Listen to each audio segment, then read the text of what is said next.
Good evening, everyone. We have another wonderful show of the Four Guys Roundtable Show. And once again, I am here, Theo, followed along by Darth Pat, AJ Nitro, and Coach Jeremy. Gentlemen, hello. Hola. How are you? Howdy. To chew gum and talk smack, and I'm all out of bubblegum. What? Okay. Say that again? I didn't catch that. Chew bubblegum and talk smack, and I'm all out of bubblegum. Oh. So he's going to The talk smack variation this on evening. that's a variation on the Roddy Piper line from They Live. I mean, come on. You call yourself a wrestling fan? You never watched They Live? I didn't like it, so Okay, but you watched. That's Yeah. all that matters. unfortunately. I know the line. I've seen the movie. Don't worry. I am well educated on that kind of stuff. Other stuff, not so educated on. Like my spelling. Not so educated on the spelling part. As we all know. Spelling. It's overrated these days. Or saying Just spell words. checks for it. Sometimes saying the correct word. That's fine. That shit's overrated these days, too. Well, you know, he has the best words, so. Yes, that's right. I do have the best words. You try and say some of the words that I'm trying to say. You get them. You know, I want to believe that me and Pat would have known what the difference between incantation and. I have no idea what you're talking about there, but anyways.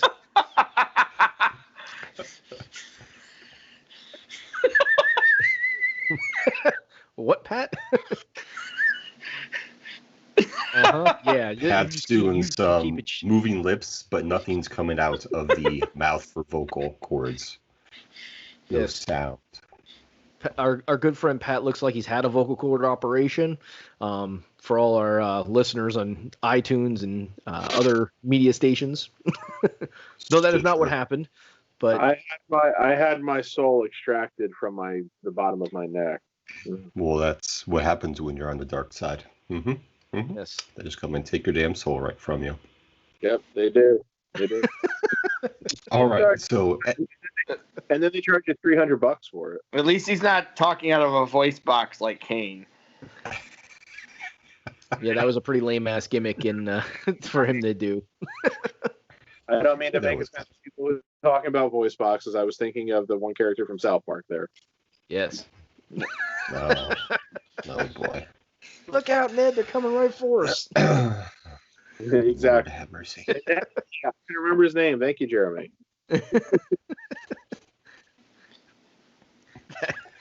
Oh, God. Just thinking about South Well Park. then. Talk about a here we show. go. Talk about a freaking show that pushed the boundaries of what is just not right. And the stuff that Beavis they and made fun of. Butthead. You can put both of those right next to each other. That yeah. and Beavis and Butthead. I mean, I haven't watched South Park in years. I know it's still on and they still come up with new episodes, but oh my God, when I used to watch that, I mean, probably 10 years ago or so when it first came out, maybe more than that now. Oh my God, that show is just. It's been on the air since 1997. Holy crap. Jesus. Jeremy's off by a Insane. few years again. Well, no well, offense. That tells you how long it's been since I've watched that show. yeah, and really, once something's been on the air for more than 10 years, you know, it's really easy to lose track of exactly when it came on. I mean, Law and Order SVU's been on the air for 20 years now, so. I didn't know South Park was on that long. I knew it was somewhere, maybe. Oh, 90s, late 90s. I can remember watching the premiere episode and everything. So, yeah. Well, see, and that's the thing. Like, that show came out a year after I graduated high school, and I could have swore I was at least in my mid-20s by the time that show came out. So the fact that it came out a year after I graduated high school, I couldn't even remember. Like, I had no idea that concept. I remember- was completely lost. I remember watching it when I was in college. That would have been when I was in college. So Yeah. Yeah, see, that's the thing for me since I'm a little bit younger than you guys. I mean, you know, from like my late grade school years through high school years, a lot of subversive shows were hitting the airwaves, especially on cable. Whether it was like Ren and Stimpy or Beavis and Butthead or South Park, there's a lot of that stuff that was coming out in those years, which really kind of changed things around. And I'd like to think, though I really don't have any proof of this, that shows like that also kind of indirectly led to, like the Attitude Era and wrestling and stuff like that. I guess that like tastes were changing, norms were being pushed into different boundaries, and stuff like that. I don't know. You get the feeling when you listen to somebody like Vince Russo talk about his like philosophies with wrestling and everything. You get the feeling that, well, in addition to a shit ton of Jerry Springer, he probably watched those shows and thought they were the greatest things ever. So, I mean, shit. I mean, they had fucking Golga in the Oddities carrying around the apartment doll for a while. So, I mean, there you go. True. Very true. Very true.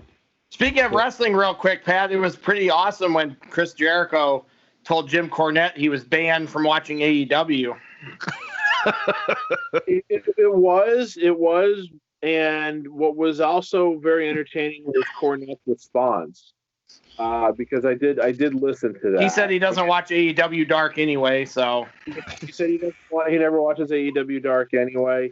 But he also told his audience, he lowered his voice, and he said that even though Jericho's banned him from watching, he's still going to sneak down to his basement, turn off the lights, keep the volume real low.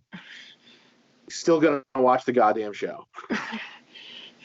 It would have been better if you would just said, I'm going to rub one out, because that's what he's probably really doing. I love wrestling. I will say, though, that Jericho's a bit of a fucking idiot right now. So I mean, he is.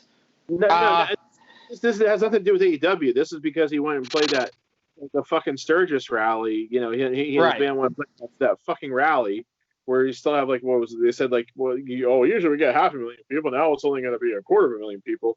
Yeah, none of them who are socially distancing or wearing masks or anything. It's like, hey assholes, you want this fucking virus to go away? Don't do shit like that.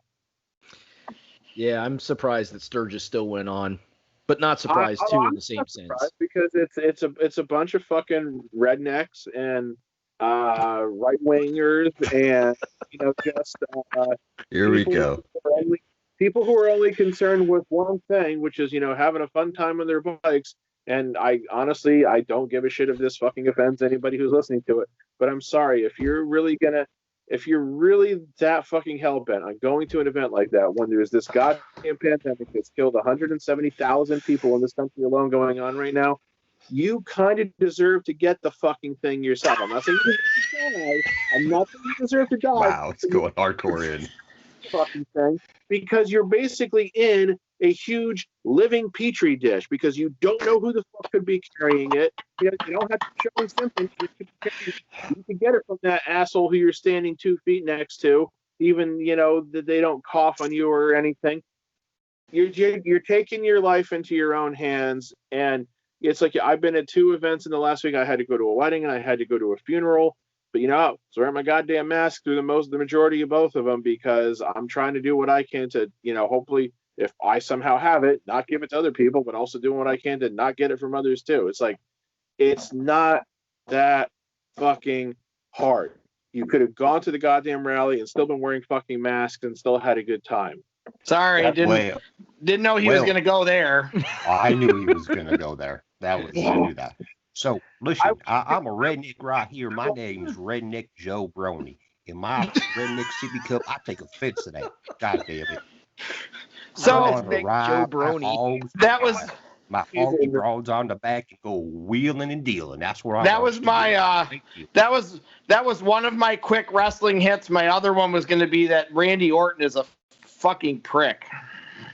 Well, that shouldn't surprise you. He's being kind of a prick for his entire wrestling career. He just can't keep his mouth shut. Like, just shut the fuck up. Ooh, what did he say? I did not hear what he said. What did he say? It's another Twitter thing. More pot shots at AEW. He just can't keep his mouth shut. First it was NXT, now it's AEW. He just can't keep his mouth shut. And this is also the week where I saw some idiot try to say that Randy Orton is the best wrestler in the world right now. I was like, are you fucking kidding me? Well, he very clearly is. Mm-hmm. What, Pat? Very clearly is. I'm basing that on the fact that he is still a charisma vacuum and still speaks with the same robotic monotone voice that he used in 2005. I could list 10 guys. I could list one guy at least in his 40s that's better than him, AJ Styles. So and the guy was like, oh, well, Raw's a shit show and Orton's carrying it. I'm like, okay, that's like saying you're the best part of the turd in the toilet. So... Can anybody be said to truly be carrying Raw right now? I just... that's no offense to anybody who's on the show, but it's like, we all know the creative is bullshit, so... All right, let's be honest here about Randy Orton, okay? If we're going to, Randy Orton peaked when he was in Evolution. That was the peak of his career. Since then, it was... I would say maybe a little bit later than maybe like 2008, 2000, maybe like late 2000s, maybe. I really felt like the peak of his career was when he was doing the feud with Triple H when they involved all the McMahons, like when he was punting Stephanie and Vince and everything, because to me that's when he was at his most like despicably evil and everything. So I felt that was his peak. But I don't even like if I was gonna rank. I don't even know if I would. I don't think I would put him in my top 15. I think he might be maybe between 15 and 25 somewhere, maybe. So here's the real. So here's. Sorry, Jeremy. Are there any women in your top 15? No, I would keep them. I would keep that as a separate entity. I would rank the women as a separate entity. I was just curious. So here's the thing about Randy Orton, okay? And this kind of goes for any wrestler, but we'll just talk about Randy Orton since we are talking about him specifically.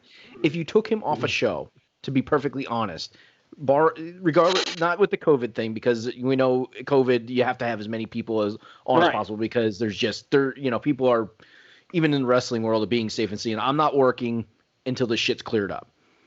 But on a normal basis, if you took Randy Orton out of the equation of any show on WWE, would it make a difference? No.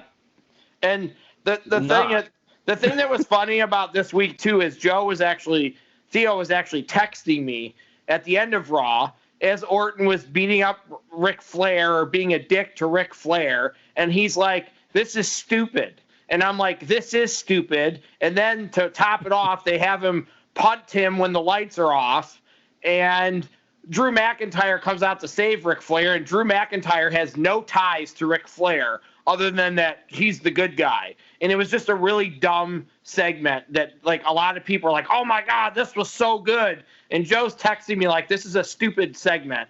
And I agreed with him.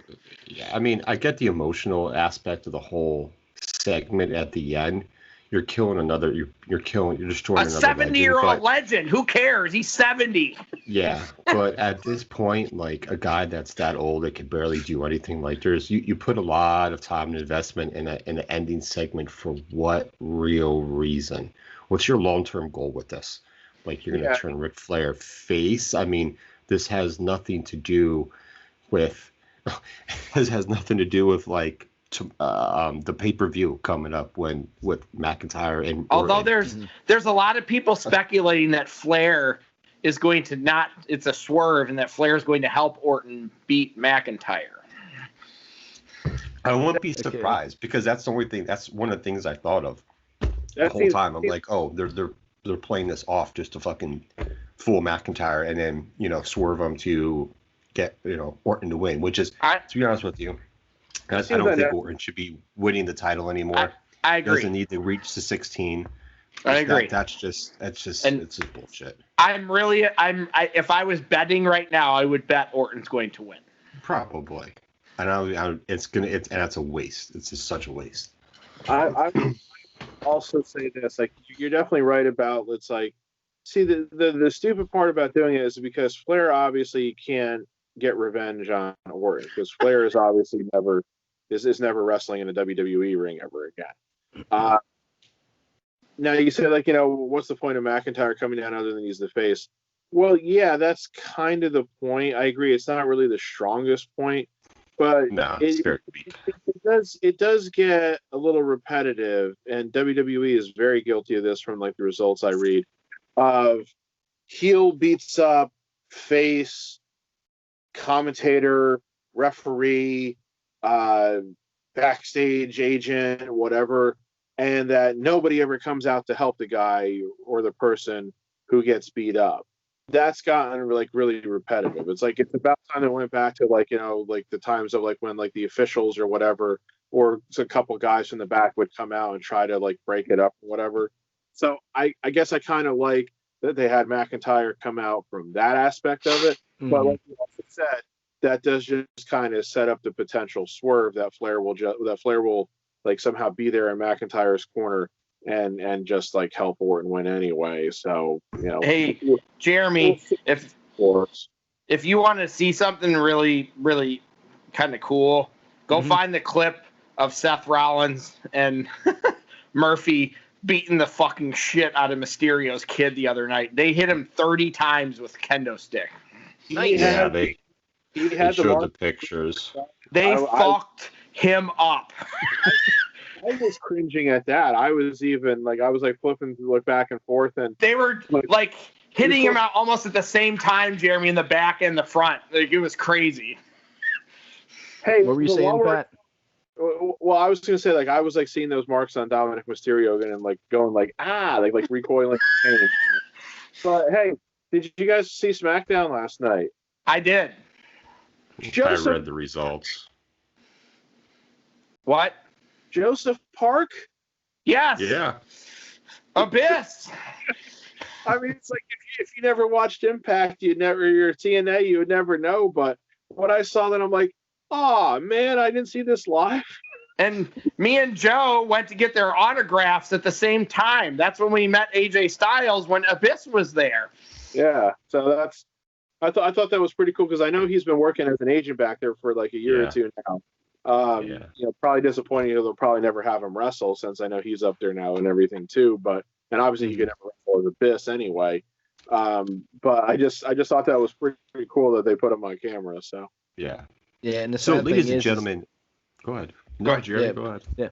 The sad thing is that even though Abyss was kind of a ripoff of Mankind or Kane. Or Kane, yeah, you could go with Kane too. He was so good in the ring. He was. Like, he was a very good big man. Like, he could move. He could do the power moves. In my opinion, like, if they could have got rid of Kane and brought Abyss in, that would have been a better swap. I would have been fine. I would have been fine with that. Bring Abyss. Let him be the big guy, the monster, because he just played that role so well, and he could. I think Abyss could actually talk on the mic, too. I think he was a pretty decent, not great, but I think he was pretty decent on the mic compared to Kane, who I don't think was ever very good at all. I agree on that. He was good enough on the mic to get away with a lot of stuff. Yeah. He was good enough. All right. Go ahead. All right, Joe, go ahead. So we are several minutes into this podcast, and we are talking about stuff that's not even our main topic. I know. So, everyone, sorry. Our main topics this evening is actually music. Oh, yes. Music. We are talking music today. We are talking music, what music we listen to, what we like, and everything in between. Yeah. Mm-hmm. So that's what we're talking about. All right. Not politics, not wrestling, not politics again, not wrestling again. Music. And if one of you segues off to wrestling, my mouse is going to come by your name and click on the little drop down arrow, and I'm going to. Sweet, that's all I have to do. Well, we got to start the show off with stories, it seemed like nobody had a story, so it was right into something off the wall. I mean, that was different. We haven't done like quick hit wrestling in a while at the beginning, so. But that's only because nobody had a story. We didn't even have a chance for stories today. Well, I mean, I could have told one about concerts I've attended with two of the three of you on here. Yeah, we can talk about that when we get into our main music topic. For sure. All right. I had a story I could have told, but I chose not to. Jeremy alluded to it. Now you tell me. No, I said you alluded to it. You were talking about my little neck wound here. So I also didn't feel like telling that story. So there. That's all right. I don't know if the audience would really wanted to know that real, maybe real not. story of your neck wound. I don't think so either. That's also another reason I was not funny. We'll save the gory stuff for another type of podcast. Maybe a Halloween podcast. There you go. Before you know it. I'll dress up in a clown and have some balloons with me. So yeah, we are going to be talking music today, which is going to be a fun topic because all four of us have similar but very, very fucking different music tastes. Very different. But before we get into music, of course, we always have to have our wonderful public service announcement, and we do always want to thank everybody for tuning in. No matter where you're catching this, if you're catching it on YouTube, you're catching it on iTunes, Stitcher, Spotify. We don't care where you're catching it. We thank you for watching, tuning in, listening. If you are catching it on YouTube, though, please make sure you're subscribing to our channel. Make sure you're turning on those notifications so you never miss an episode. Give us a like, give us a big old thumbs up. And also leave a comment. We would love to hear from you guys and see what you guys are thinking about the show. Get your thoughts on some of the topics that we're talking about. We'd love to know.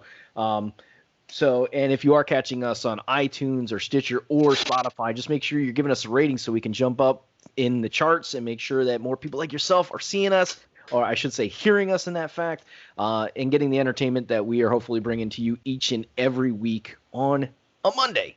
So let's go into the podcast, gentlemen. What about Twitter?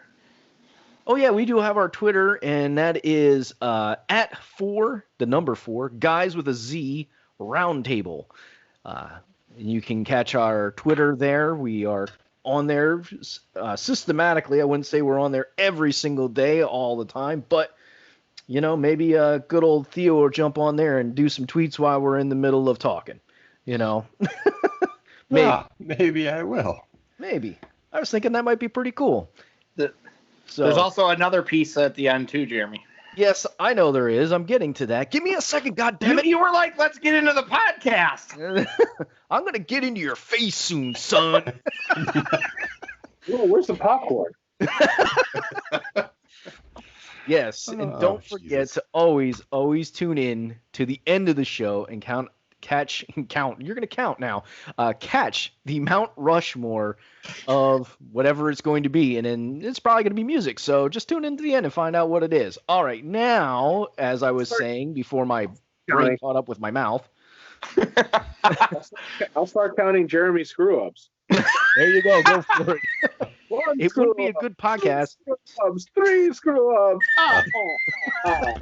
We're on Sesame Street now, I guess. If you're gonna do it like the count, I'm okay with it. If you're just gonna do it to be a dick, that's no fun. All right. No, I'm going to do it as a count. So let's jump into. We got 4 topics that we're gonna talk about in regards to music. Let's jump into the first one and say most influential group or artist. So we got most influential group or artist, and Darth Pat, start us off. Most influential group or artist. For you. Yeah, that's pretty obvious. The 4 lads from Liverpool known as the Beatles. Okay. Understand that. Everybody copied them. That's just plain and simple the way it was. I mean, the ironic thing, of course, was that like the first record company that they went to audition for back in England, Decca Records, the guy who rejected them told their manager that guitar groups were on their way out. Yeah, you could. Within a year of him saying that, they had exploded onto the charts with the "Please Please Me" single and their first album, the "Please Please Me" album, and then all the hits followed shortly thereafter, including "She Loves You" and "I Want to Hold Your Hand." And by the end of 63, they had conquered England, and then of course in 64 they came to the States. But everybody basically took various things from them, whether they were the Rolling Stones or the Who or the Kinks or the Animals or the American bands like the Doors or really anybody. I mean, just everybody borrowed something from the Beatles, and like so many bands got signed up because record companies were looking for their Beatles. So it's really kind of hard to explain when you weren't there, and obviously I was not there during the '60s for Beatlemania, because again, the word mania really much applied. It's like you see the old videos and pictures of the girls screaming. Mm-hmm. And even somebody who really loves the Beatles music like I do, at the same time, I'm saying, literally, what was wrong with these girls?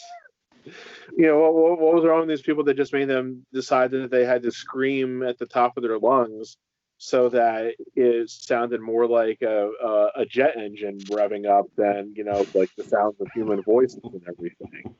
But I'm not making that up. I think when they said, because I think today actually is the 55th anniversary of their very famous concert at Shea Stadium, and I believe they said that the screaming at that concert was so loud that they did actually measure it, like with like a decibel meter or whatever they call it, and it was like the equivalent of like a jet engine, like taking off. So it had a lot to do. It wasn't just like their music and everything. It was like their style and just like kind of like the way that they conducted themselves. They had the sense of humor that helped like win over the like the music press of the day. So like that everybody always like wanted to seem to like them and everything.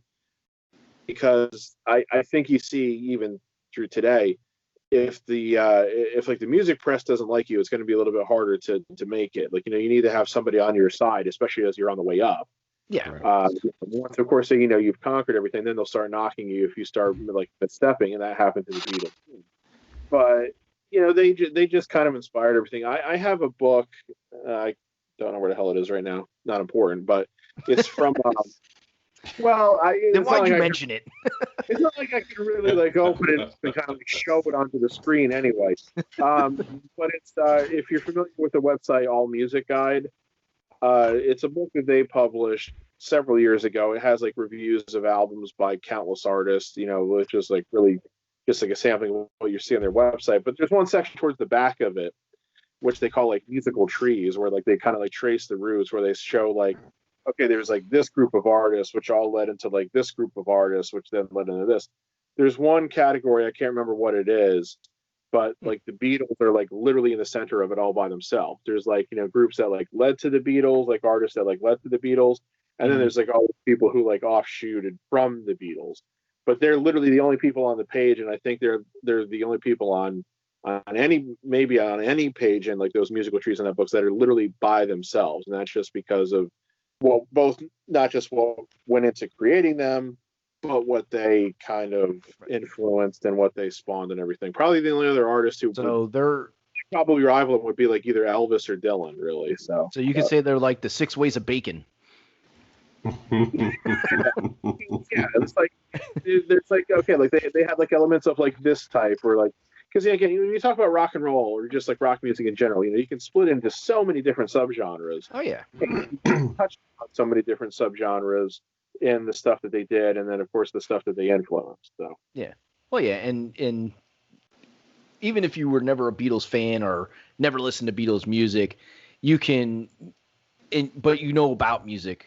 Almost everybody knows about the Beatles and what they did and how much they changed the game for pretty much everybody in the music industry at that time and going forward. So yeah. It's definitely definitely very valid game changer group. Yeah, and it's pretty amazing the fact that they've been broken up for 50 years and they still move albums every year. Like people still buy them like, pretty consistently every year. Oh yeah. And it's like if they were to ever release like something new, even if it's like a new outtake album or something, it would sell a great deal. So they've endured.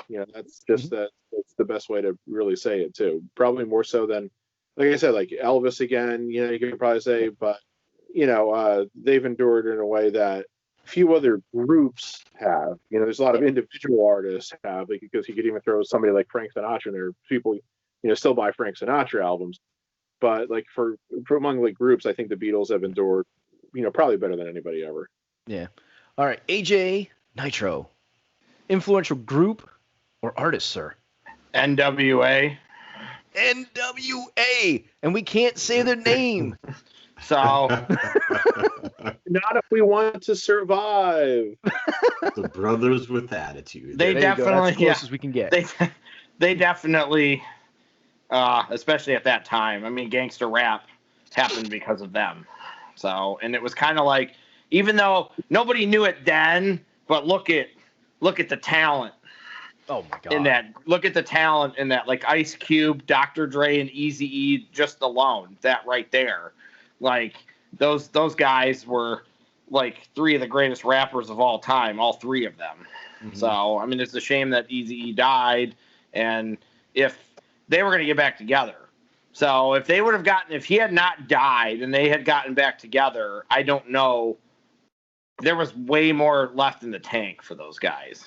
Well, yeah, because they had beef, but I think they squashed that beef. They squashed it when they squashed it. They kind of went solo, and there was definitely beef, and then they kind of squashed it. But he had AIDS, and so if I don't know, what more they would have changed even more probably if he had not died and they had gotten back together. I mean, Ice Cube and Dre did a lot on their own, anyways. Yeah, and Dre, even though he was a great rapper, I think he's even more known for being a producer of so many great talents in the rap industry. Like, it's crazy. I mean, they found, Dre found Snoop and like Eminem, and just there's a tree there that's not quite the Beatles tree, but there's definitely some tree that goes on with NWA, I think, more than any other, because that kind of, and then I don't think it directly, but it was like a super group almost. So then, 6 years later, we got Cash Money, and we got all these other like labels where it was like 7, 8 people on a label, or Master P. Like there was like that kind of was like that super group that started it, where then now there's not as many now, but we went through that period in the late 90s and 2000s where it was like labels were just, there would be like 8 people signed to a label. Right. And if anybody knows NWA, which most people probably have at least heard of them, they may not know any of their music, but the very first thing that comes to my mind is coming straight out of Compton, crazy motherfucker named Ice Cube. And fuck the police. like that verse, just, those that line sticks out of my head every time that somebody's like, NWA, they were so awesome. I'm like, straight out of Compton, that very first thing that comes to my mind. And yeah, fuck the police was a huge one too. And the movie's really good. The movie's really good. I still need to see that. Like that movie is well done. You haven't seen that? They Even I've seen it. I know. They did a really good job of like. It's crazy how much Ice Cube's kid looks like Ice Cube. Like in that movie, you're like, oh my God, is this Ice Cube or his kid? So they and that first time they dropped that verse from Boys in the Hood, and like Eazy-E's rapping on it. It's like one of those moments, like, I don't know, like for me it was like when I first heard the Transformers sound in the Transformers movie. That first time they dropped that beat in the movie was really cool for me. So I was there watching that on opening night. So I also I'm gonna say NWA, and I'm also gonna say the Beastie Boys. So I think the Beastie Boys did a lot too, especially because I read a book about them. They were like 16, 17 when they like became famous, and there was a lot going on for kids that age. They had no fucking clue what was going on when they became famous, and there was drugs and women and all that shit everywhere. When you're 16, 17 years old and that shit's everywhere, and they were like, they never wanted one of their albums to be like the previous one. So they would go from like one end of the spectrum to the other, and they would just sample for one album, and then they'd say, okay, this album, we're going to do this. It was really interesting reading about like them, like all of like the book was like 400 or 500 pages. It was a really interesting read, and I like them a lot. And I think they're maybe somebody that's a little bit underappreciated, maybe. So I can see that. And the crazy thing about them, and I know you said you read the book, so you can probably confirm this. They didn't start off wanting to be rappers. They were going to be punk rockers. Right. Like, how do you go from being punk rockers to being rap artists. Like that's like completely opposite ends of the field, like not even close together. So it's crazy how could you imagine like we all Pat, I'm sure you've listened to Beastie Boys too. But could you imagine hearing the Beastie Boys do punk rock after what we know they've done as rap artists? Like, I couldn't even imagine it would be anywhere close to the same level of influence that they had in the rap game. I could see it because I can see where there are some similarities between what I think of as punk rock and what I like hear on like the Beastie Boys stuff that I've listened to. I can see where it's not like an incredibly far step from one to the other. I don't think if they had went punk, they would have been as famous, though. I think they found a niche. They found a niche. Right. So, they found it. They found a niche which was still fairly unique to the way that they did it, because they see, to me, whenever I listen to a Beastie Boys, whenever I listen to a Beastie Boys song, to me it's like it's not quite rock, like, or it's not like fully rock, but it's also not fully rap. It is a combination of the two, and I just don't think that there was really like a lot of other people who did that. I mean, I think they really kind of trailblazed. Very distinct. Their style was very distinct. Trailblazed, kind of merging like those two types of genres, and there have been some people who have definitely come after that. Like one band that I've always kind of liked has been Incubus, and I felt like that they definitely owe a good deal to the Beastie Boys, because like their lyrics almost sound kind of like rap lyrics at times. Linkin Park a little bit maybe too. I could say Linkin Park that definitely is like an offshoot of the Beastie Boys. Yeah. Well, and if you're looking at, go ahead. I'm sorry. I was just gonna say, AJ used the term supergroup with NWA. It's like they became a supergroup with not just what they did as a group, but then what they did, afterward as individuals. Nobody knew it at the time, but they ended up being right. They weren't like Crosby, Stills, Nash and Young, or the Traveling Wilburys, where it was like a bunch of guys who came together, like who were already famous and came together and like did stuff as a group.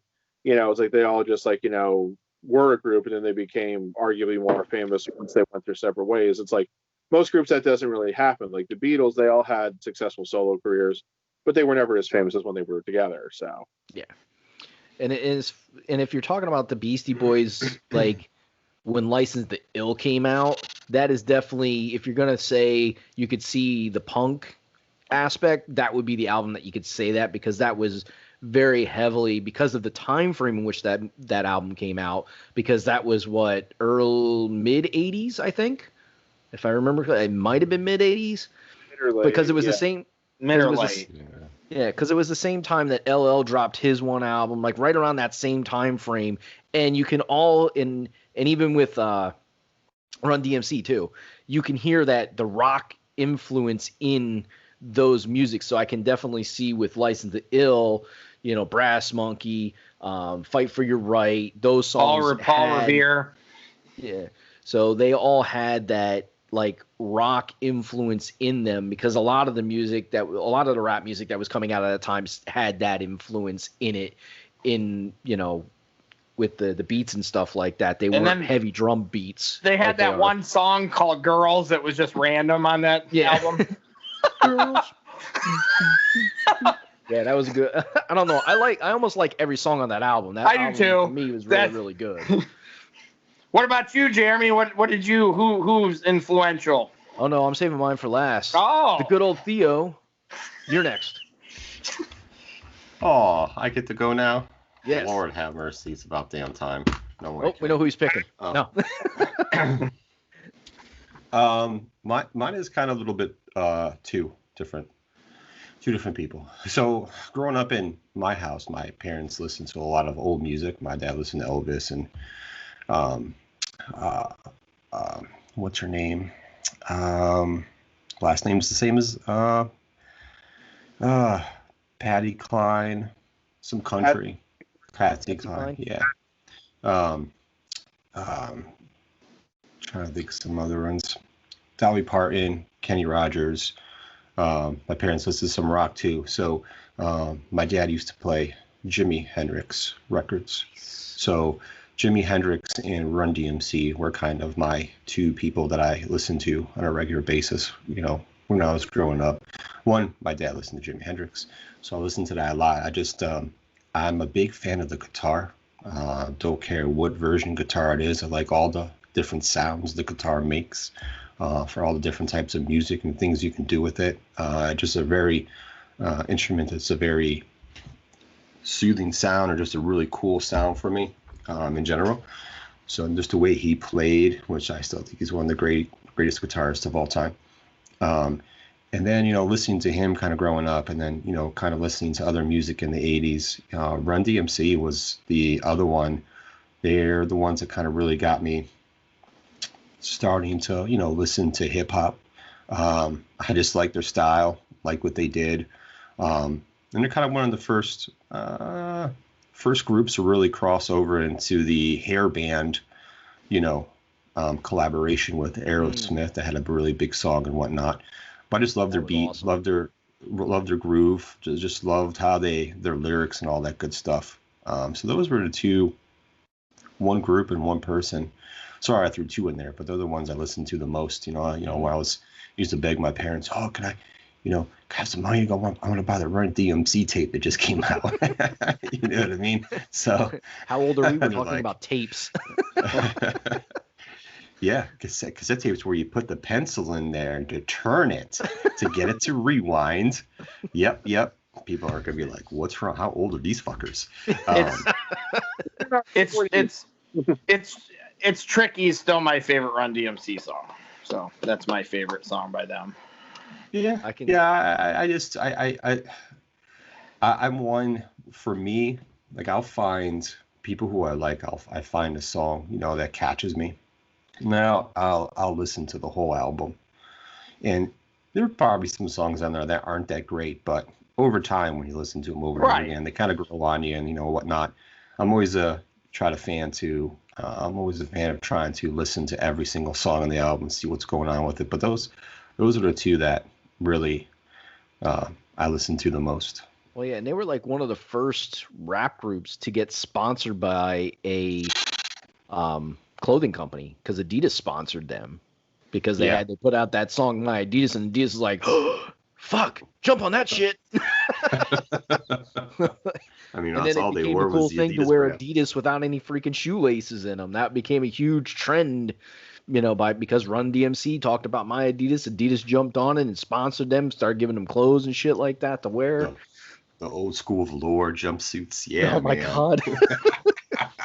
I wonder if you could ask of the rappers back then in the 80s if they thought, like, if they would ever wear that shit again. Like, would you ever wear the velour jump shirt or a Kangol hat? Hey, LL, you gonna wear the Kangol hat? Yeah. Yo, he probably would. I used to rock a Kangol hat because of him back in the day. Oh yeah, I used to go to Lids to look for Kangol hats. I definitely did. Hell yeah! Shout out to LL for that one. He got me in the Kangol hats. They kind of came back a little bit, but more in the sense that the bucket hat came back. I tried the bucket. Yeah. I tried the bucket hat. It wasn't working for me. I like the bucket hats. They're cool. I like them. My head's not the right shape for those. Like, I just can't wear them. They don't look right. That's because you need to have some hair on the top of your head to wear them properly. Back then, I had plenty of hair 20 years ago, or 25 or whatever. Freaking jerk.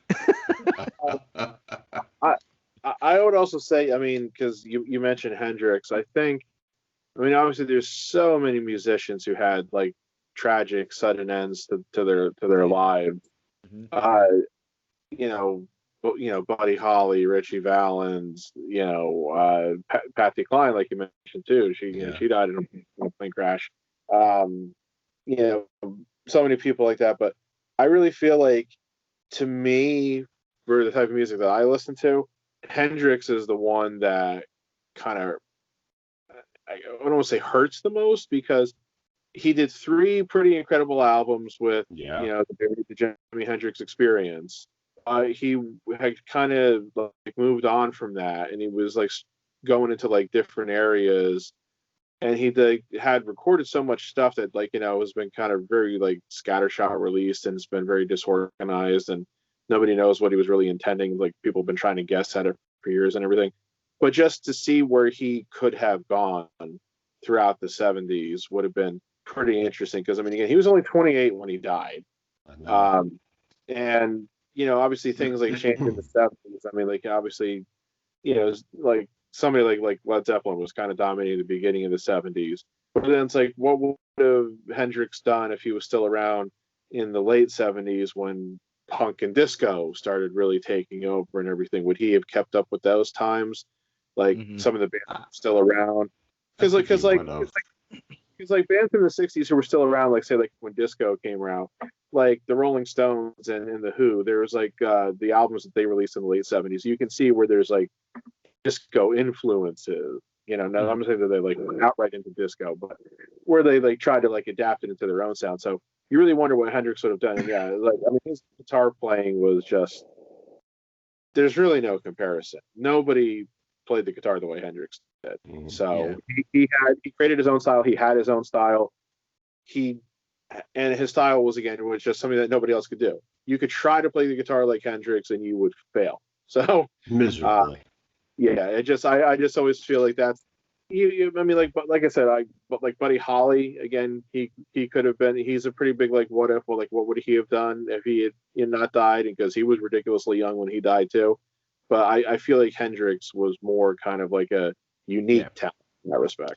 Well, and the fact that Hendrix essentially, if I remember correctly, he restrung the guitar to be able to play it left-handed because they didn't make left-handed guitars. I believe he did, yes. Or he played it upside down, one of the two. I can't remember, but he was left-handed, so he played the guitar the wrong way, because they didn't have it left-handed guitars at that point in time. He adapted it for himself, Yeah. So that's another crazy thing. Like, who the hell does that? Like, that's just crazy. So, my most influential group or artist. Somebody who decides they're not bound by limitations, and they're gonna just like say, "Don't tell me what I can't do." I'm going to do it. Yeah. So my most influential group or artist is, and since we're all trying to be a little different, I'm going to be different from all you, and I'm going to go with Garth Brooks. I feel that Garth Brooks, even if you hate country music, you know who Garth Brooks is. Like, I can't think of a person, maybe a younger person, that doesn't know who Garth Brooks is, because he changed country music in the fact that he made it popular for not just people that are considered hillbillies to listen to country music and make it enjoyable, because he brought it into more of a modern era of country, considering where country music was at that time. A lot of people did kind of put it into the hillbilly category, and like, even though you had people like Dolly Parton and you had people like Alan Jackson there, and you had people like Travis Tritt, he was almost like a crossover artist when it came to country music. He brought more people in, just kind of like when we talk about wrestling, Stone Cold was able to bring more than just, he brought the everyday person into it, not just the average, like the NASCAR fan, so that's how I kind of view Garth Brooks. And I mean, you look at that dude, he comes out with special albums almost all the time. He's still selling concert tickets. Like, he just went on tour before COVID hit. And he was adding dates because you couldn't get a fucking ticket to his concert. Like, it was impossible. Like, to get a ticket. He sells out a lot. He sells out like in minutes. It's ridiculous. And he hasn't put out a actual brand new album with complete all new songs in probably a fucking decade. And it's crazy.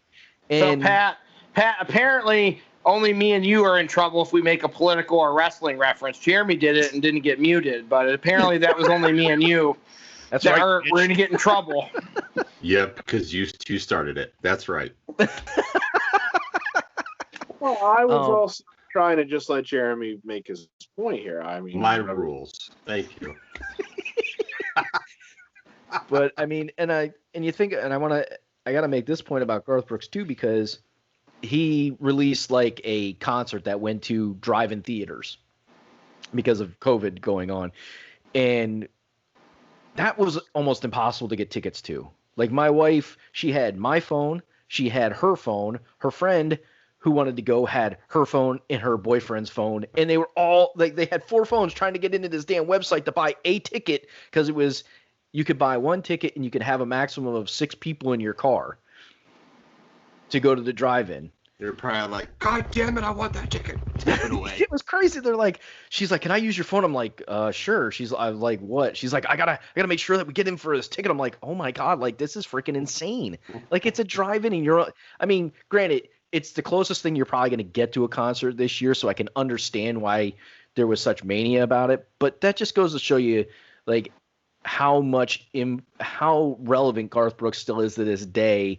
Regardless of putting out new music, regardless of anything, he is still that popular amongst not just country music people, but just amongst people in general. Like that's kind of crazy to me. But it is what it is, and it's good for people. So, and the only reason I didn't get in trouble about talking about wrestling is because I was making a reference to what I was talking about. I didn't just talk about wrestling. Yeah, so but he said no references to political or wrestling. He said if we pulled it in, you did. So I've never been able to get into Garth Brooks. I sometimes feel like Garth Brooks is what has made what I kind of refer to as modern country music possible. And yes, I think modern country music is a fucking abomination because they really can't decide if they're country artists or if they're pop artists. They really haven't been able to make to really try to make that distinction. Like I have friends. I have one friend, a former coworker, who constantly will like put Facebook posts out there making fun of somebody like Luke Bryan, and I think I caught Luke Bryan on SNL once, and I kind of it's like, well, I get where my friend's coming from, but like Garth Brooks to me, like didn't he do that Chris Gaines thing, like when he created this like alter ego who was supposed to be a straightforward rock star, and I think nobody really like bought into it and everything. Yeah, that was the one downfall of Garth Brooks' career, was trying to do the Chris Gaines thing. That was I didn't understand that at all.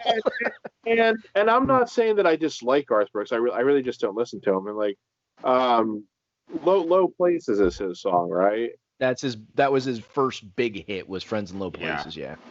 I've always enjoyed that song. There was something about his attitude, I think, too.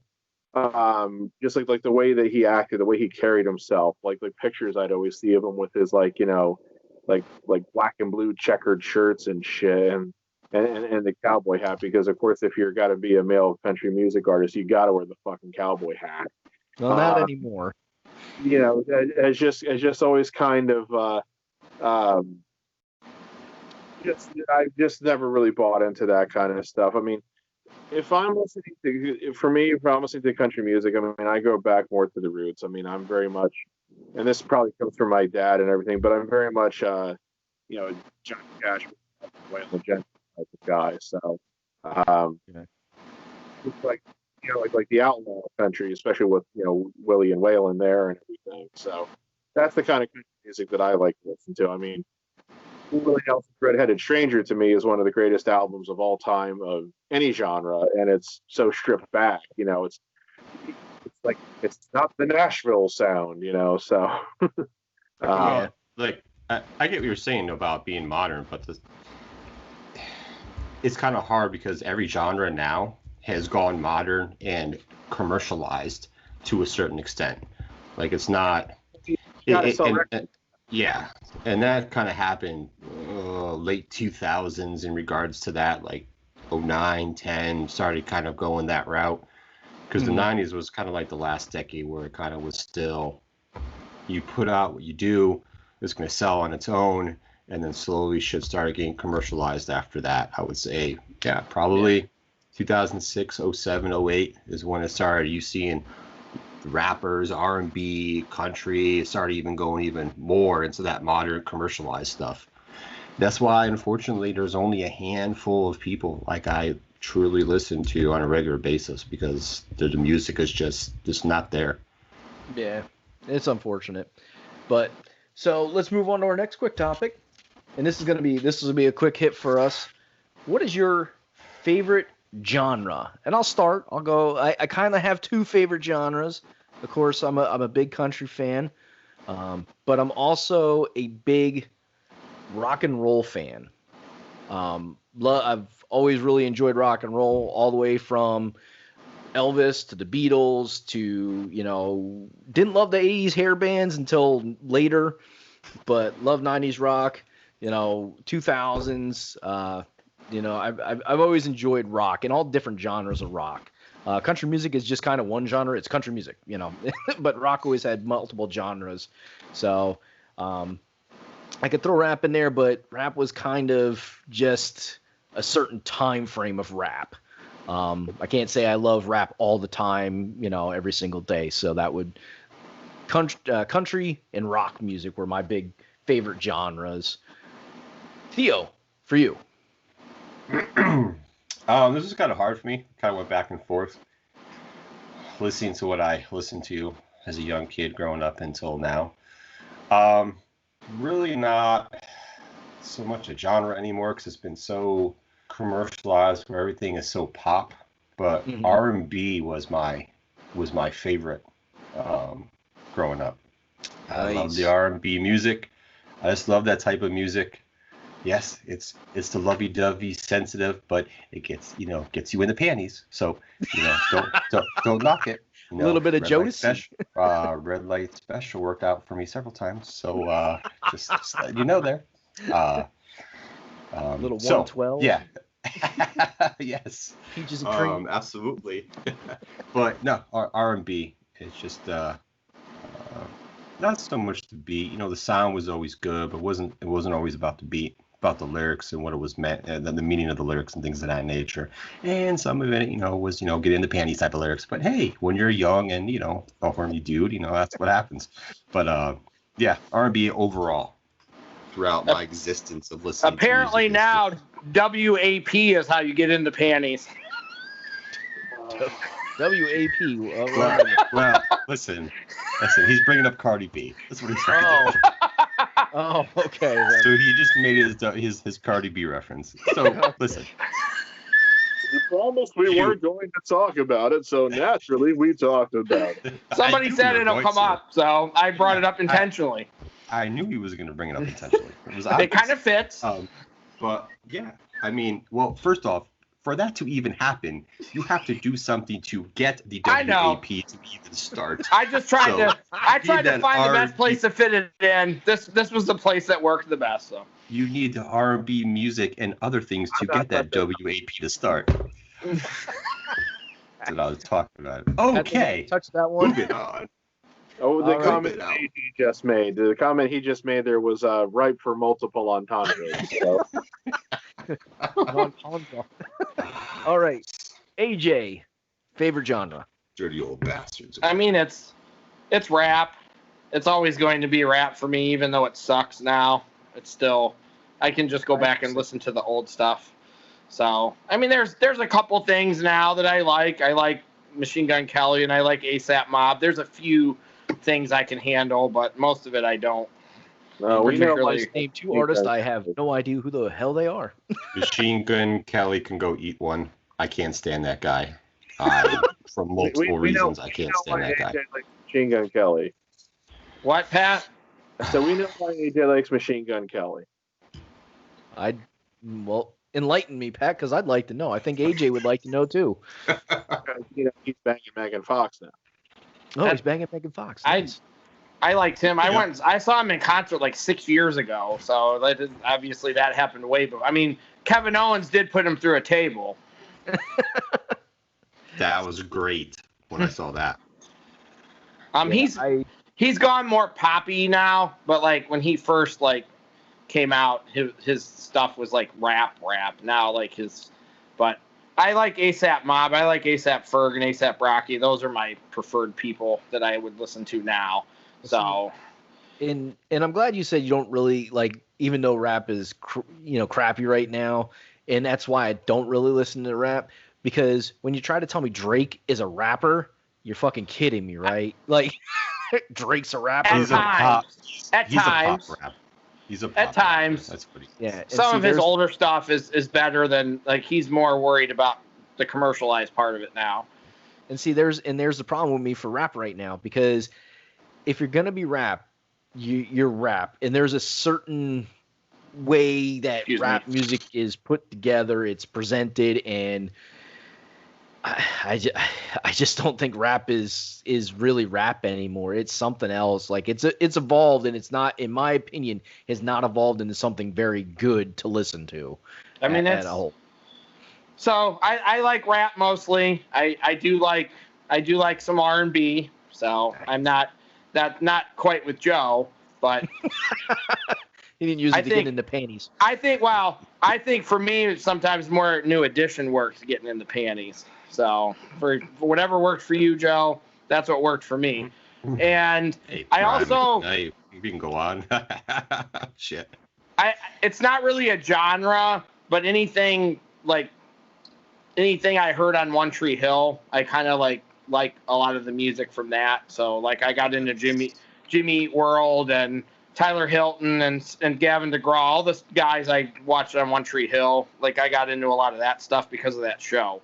Well, and a lot of that music is actually, some of it's more on the pop end of things, but some of it was considered alternative rock, so to say. Not really true alternative, but they fitted into that. Put that So- in TV genre music if you want to go that route. If you want to give it one. Like I like Jimmy. I've seen Jimmy Eat World several times. So I mean, I'll go see them any chance I get. So I've even watched their little. He does those little like concerts on like online, and I've watched some of that stuff. Yeah. Cool. All right, Darth Pat, favorite genre? Dun dun dun dun. Well, I've always really gone for, teeny bopper pop. Really? You know, For some reason, I feel like this is a farce. It 100% is a farce. when I heard that new Taylor Swift album was dropping there like a week or two, I just was so excited. Pat, you're not like even convincing at all, so you probably should just go on to the I'm real loving this. answer. I have no idea what you're talking about. I'm speaking so deadpan. Right. Wait, I think I see a New Kid in the Block poster just magically starting to appear on his wall. We don't call them New Kids on the Block. It's NKOTB. Anywho, 60s, 70s classic rock, and like really more like early 70s classic rock. I mean, by late 70s, things started changing. I was never a disco person, never really much of a punk person, though I do like, the song here or there by, like the punk bands who, became big at that time. And then kind of skipping over an entire decade, then really the other one was, like early to mid 90s. Yeah, see, you guys talk about alt rock there, and I've always had an issue with that term because it's like, who is alt rock? Who isn't alt rock? Especially if, like you started from, like say from Nirvana on, because it almost feels like any band that was a rock band that started from that time period was just automatically labeled alternative because it wasn't like what had come before. So the alternative rock label to me is one that I've always felt needs like some tightening, like some better defining. But with the bands that I'm thinking of, there are like Nirvana, Pearl Jam, Stone Temple Pilots, Soundgarden, Smashing Pumpkins, to an extent, a few others here and there. Those are the ones that I would say that I go for most. It's like current music for me is like, what is it? I think the newest albums I bought were like the most recent albums by Pearl Jam released one earlier this year. Coldplay released one at the end of last year, which to me, Coldplay's last couple albums have just they've been going downhill for me. But I think the only other like newest albums I bought recently were like the most recent albums from Paul McCartney and Ringo Starr. So they're still putting they're still putting albums out. I'll still buy them. They're enjoyable enough and everything. So, but I just can't get into a lot of real else current music. Something I've been doing a lot over the last like year and a half or so has been going back and kind of like filling in gaps. Like I bought like the Oasis albums that I had never listened to before, and I bought like all the Pearl Jam albums I had never listened to before, and I was like kind of kicking myself for having stopped listening to Pearl Jam for a while. One of the reasons that I stopped listening to Pearl Jam was because I thought that goddamn Matchbox 20 song was Pearl Jam in the late 90s there, and it turned me off of them. I'm like, oh god, this song's shit. What the fuck were they thinking? So yeah, but I've also been getting into a lot of David Bowie stuff, but mostly his stuff from the 70s. So yeah, good. All right. So, real quick public service announcement. We want to thank everybody that is watching on YouTube or listening on iTunes, Stitcher, or Spotify. We greatly appreciate you guys listening in, tuning in, watching us. We hope you're being entertained by this episode and all the episodes that came before this. If you are catching us on YouTube, of course, make sure you are giving us a like, give us a big thumbs up. Make sure you're turning on the notifications. Subscribing to our channel so you never miss an episode. Leave us a comment. We'd love to know what you guys think. And if you are catching us on iTunes, Stitcher, or Spotify, make sure you're giving us a rating so we can jump up there on the charts so more people like yourself can find us, listen to us, and enjoy us just like you are. And as always, make sure you tune in to the end of our show to catch the Mount Rushmore so you can find out what we're talking about and whose face or what will be on Mount Rushmore. And you can also find us now on Twitter at 4 Guys with a Z Roundtable. All right, jumping into our next topic, let's make this a kind of a quick hit. I want to know what you think the best decade of music is in just a brief description of why you think that. Okay, so AJ, best decade and why? I'm gonna say the 90s. Okay. So, because that's when I feel like that's when rap like really took off the most. It was there in the 80s, but for me, because I started like really listening to it at the beginning, like the really late 80s and the beginning of the 90s, that's pretty much all I was listening to at that point. So I'm gonna. There are other like genres, I guess, of music. Maybe I listened to a little bit in the 90s, but it was mostly because I like rap. Right. That's the genre. That's the time period for me that I liked the best because that's when it kind of took off. And I don't know if it was the music quality might have been better between 2000 and 2010 in that decade, but I still like the 90s the best for my genre of music that I listen to. So. Oh, absolutely. Yeah. Darth Pat, favorite decade and why? Well, it's probably not an uncommon opinion, but I would say the 60s. Okay. I just felt like it was the perfect storm in a lot of ways where you had like the most change, especially from like where you were, say, like from the beginning of the decade to the end of the decade, in a sense that there was still like a lot of purity to it. Like there wasn't a lot of electronica to it, like, where people were like punching buttons on a mixing board and like, like the sound would be there. Like they actually had to still like create the sound. They were still creating the technology. The technology was changing and sometimes couldn't keep up with the way that the artists were experimenting and stuff like that, and like the recording technology and shit like that. But also I think just what was going on in the world and society at the time. And there was a lot of music that just like really, really reflected that. Not, of course, that hasn't happened since then, but Vietnam, of course, was such a, and not just such a a life event, but a long event too. That there was pretty much always something to say about it, and I also feel like there was less corporatism at the time. I mean, obviously, you were only going to be able to make music if you were selling records and everything, but I really still feel like the artists maybe had a bit more control over it than I sense that they do now.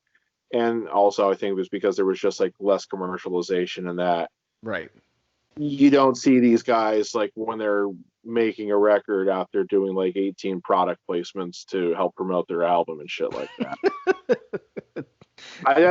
That's one of my biggest arguments with music today, and really the last 20 years or so too. But yeah. So. Mm-hmm. All right, hey, I like the 66 is a good year. I'd say a good decade, not a good year, a good decade. Theo, favorite decade and why? So I'm with AJ on this one. The 90s, I believe, is the best decade. Multiple reasons why, because there was a lot that went on in that decade. That's when rap took off. Pat mentioned alternative music, but I like the grunge part of it. I kind of feel Nirvana was more grunge, but each is their own with that. Those were very popular in the beginning part of the 90s. The other thing about 90s, techno music took off. There was a lot of techno music going on. DJing was starting to take off in the 90s.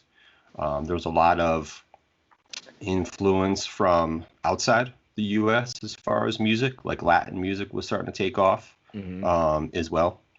Then we had the pop was taking off with the boy bands, NSYNC, 98 Degrees, all them. If you like them or you don't, you got to take into effect.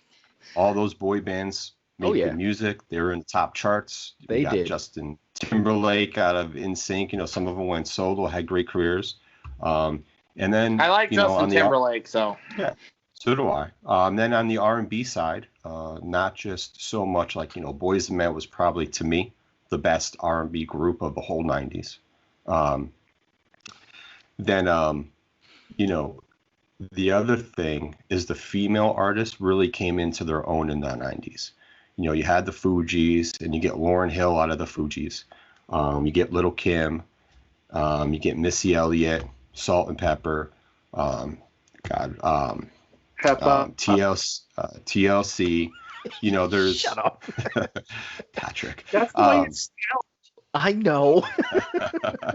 But the female artists really grew a lot in the 90s from having their groups, SWV, and whatnot, to becoming singles and coming into, singles artists. Madonna was still running strong.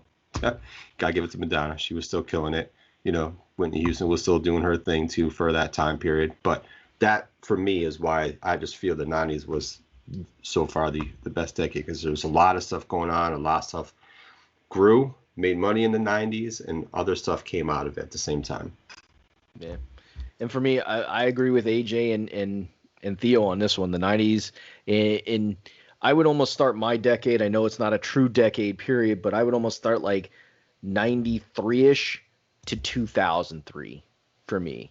I know that's not a true decade, but that 10 years for me was like the best, because you had one of my favorite groups. They were up and coming, making a big noise in the rock scene. Rap music was huge in my life at that point in time, even though my dad hated rap music. He's like, "Oh, turn that shit off in my house." Two Live Crew, baby. 2 Live Crew, man. I couldn't wait to get my hands on that shit. Bone Thugs and Harmony. So it was just so much good music came out in those 10 years for me that I still, to this day, I will go back and listen to any 90s music in those like couple first years of the 2000s and pop that on anytime, and I can go back and listen to it and just enjoy it. It never gets old to me to listen to that music. Where some other time periods, it's like, okay, there's a good song here from an artist, a good song here from an artist. Like, it's pick and choose. You don't get like continuously artists putting out good music all the time. Like don't get me wrong, every decade has and every genre has their one-hit wonders, but it felt like the 90s, that 90s period to the very early 2000s, like people just kept on putting out good stuff all the time. Like there wasn't the stinker album where like, one song was off. You get 3 songs off of an album that were radio out that they would play on the radio, and then you go buy the album, it was like, oh my god, this album's got like 6 good songs on it out of 10 songs, or even 10 songs out of 10. It was like crazy. Well, yeah, I think that I think All Eyes on Me by Tupac is the best rap album ever, and that came out in that time period. So that would probably be my favorite rap album of all time. I think he had 8 hits off that fucking album. Yeah, I have that one to this day. Even though I don't pop CDs in anymore, I still have every single CD I ever bought. So do I. I just downloaded them onto iTunes and put them on my phone. So maybe not Pat on this real quick, but Joe, Tupac or Biggie? Biggie. Oh, I'm Tupac for sure. Jeremy? He's in my top 3, but he's not my number 1. See, and that's tough for me because I really could go right down the middle on them. Like I'm almost like right down the middle because I loved Biggie and I loved Tupac. Like I could listen to them interchangeably because they were so different. They were different sounds. There was a definitive West Coast sound at the time with Tupac, and there was a definitive East Coast sound with Biggie.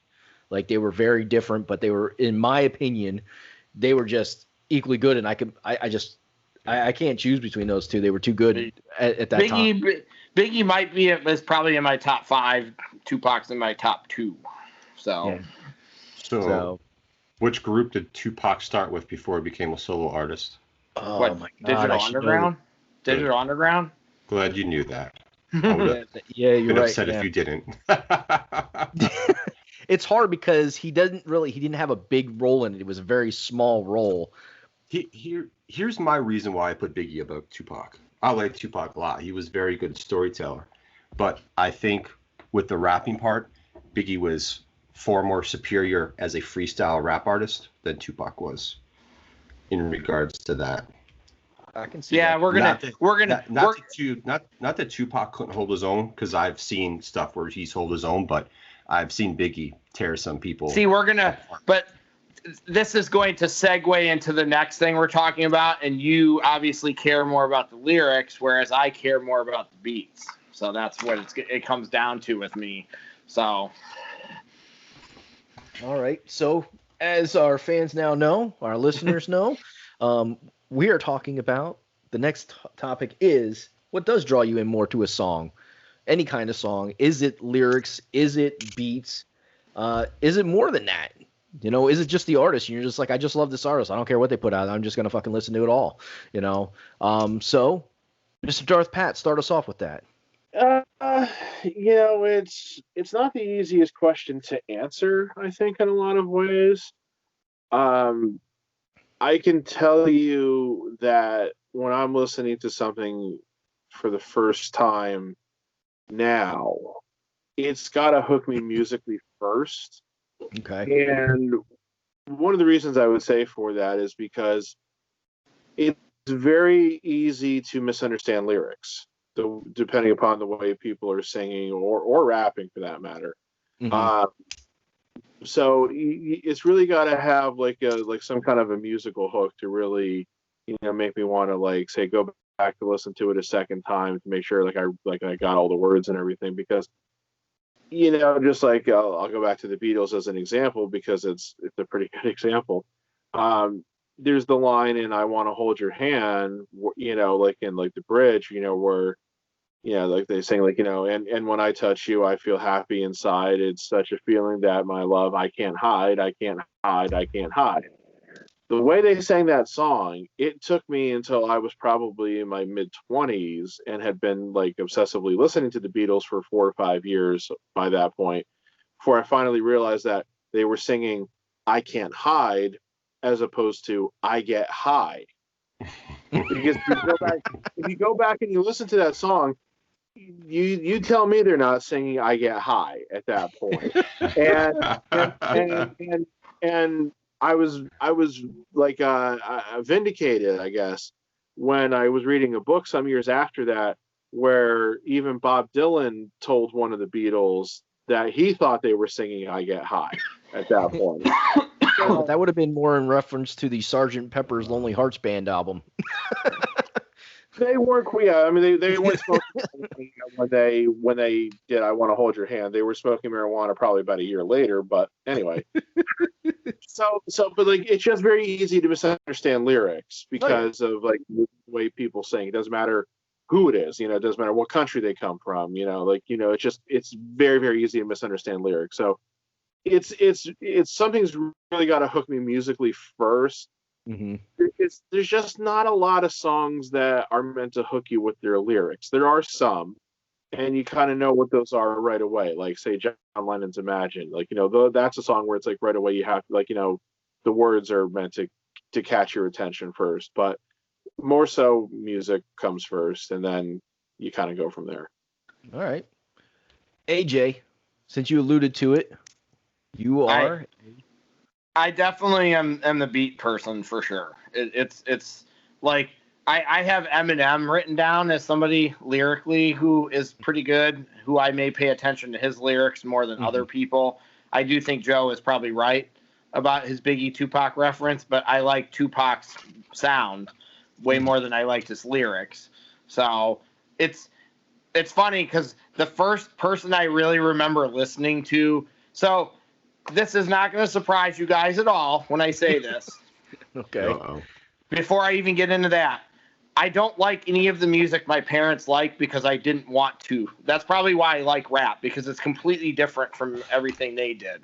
So okay. I wanted to be my own person for a young age. I did not want to listen to what my parents listened to. I wanted to be my own person probably when I was 5. It probably started. So I don't really like. You can tell that trend knowing you for this long. So yeah, we get it. I don't like a lot of the stuff that my parents listen to. I tried to get myself away from it as quick as I could. So the first person what, Pat? I'm shocked to hear that. Super shocked. The first person I really listened to that I liked was Michael Jackson. So Thriller is the first album I ever owned that I paid for myself. So he was kind of the segue for me, probably. I really liked Michael Jackson. I still like a lot of his stuff to this day. Oh, absolutely. So, but it was the music for me, even with him. It was even the stuff then. So then it kind of, I can name drop all kinds of, groups that I liked. I liked House of Pain because I liked the beats. Wu-Tang Clan is probably the best example I can give of. It's all about the beats for them. I own like 20 something albums by all the different members of Wu-Tang, and the RZA was probably the best producer in my opinion of rap music I've ever dealt with. Or there was so much stuff that came out that, like you just said, Schnikes, you didn't even know there was that many different rap albums for all the guys in that group.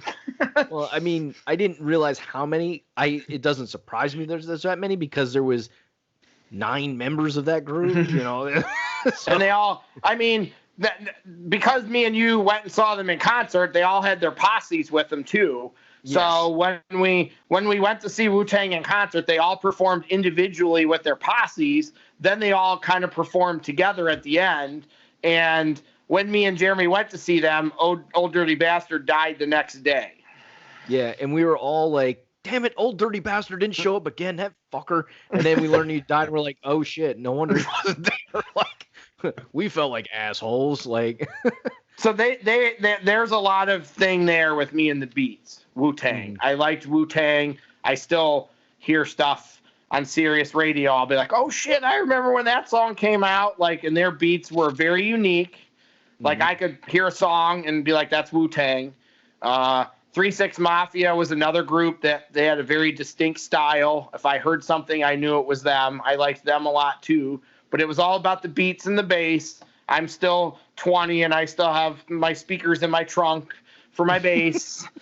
And I'm probably going to have that forever. So I can't even understand half the lyrics because all you hear is the bass. So as long as your trunk doesn't go brrr, I don't know if it does because I'm always in it. That's when you know somebody's got either a really shitty car with a lot of bass, or they've got too much bass and it's actually jolting their car loose. I mean, It's not Dynamax. That's why. I know what Joe's saying. There's a girl that lives here. One day I was out, we came home, and she's like, "Oh, you have a really nice system in your car." So I'm like, clearly she could hear me from coming out the building. Well, when you lived here in Pennsylvania, I never heard any trunk rattling, so it definitely wasn't so bad that it was shaking your car. I don't have an overabundance of it. It's just two 10s or 212, so I don't have way too much stuff in there, and it's not set up right. You know, it's I have just enough probably. So. All right. So for me, you got to catch me at the beginning of the song, because you at least got to interest me with the music portion. But once I hear the beginning of the song, I'm like, okay, let me hear what this person's gonna say. I got to hear lyrics. Like, you got to tell me something. Like, you got to hook me with you got to get me with a good hook. You've got to tell me kind of a story, something. And that's what I miss about rap anymore. Like, when I really got into rap music, like, rap told stories. Like, if you didn't live in, the ghettos in the Bronx or Brooklyn, or you didn't live out in LA and Compton, if you listen to those artists, you got an idea of what the hell they were going through, because they were telling you about life living in those areas. And you got the stories. I mean, Grandmaster Flash and the Furious, and you had what was it? Grandmaster Flash. You had the Furious Five.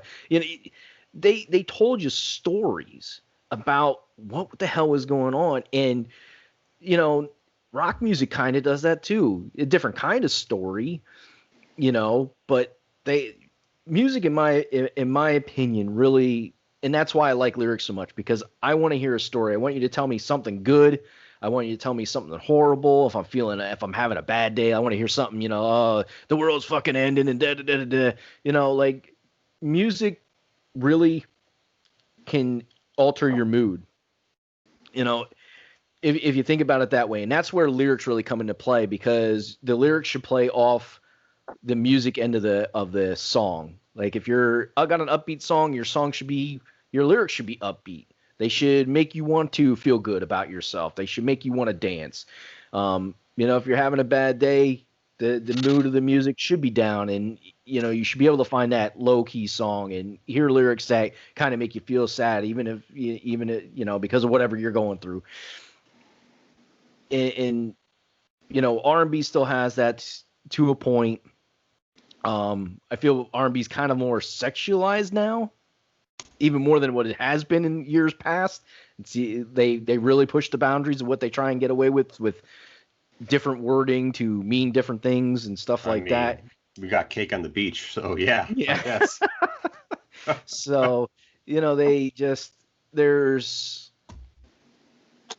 I don't know, it's that, like, hook me with the music to begin with, but you better tell me something within the next 20 seconds to really keep me interested, or I'm turning your song off. It's just the way it works for me. Like, if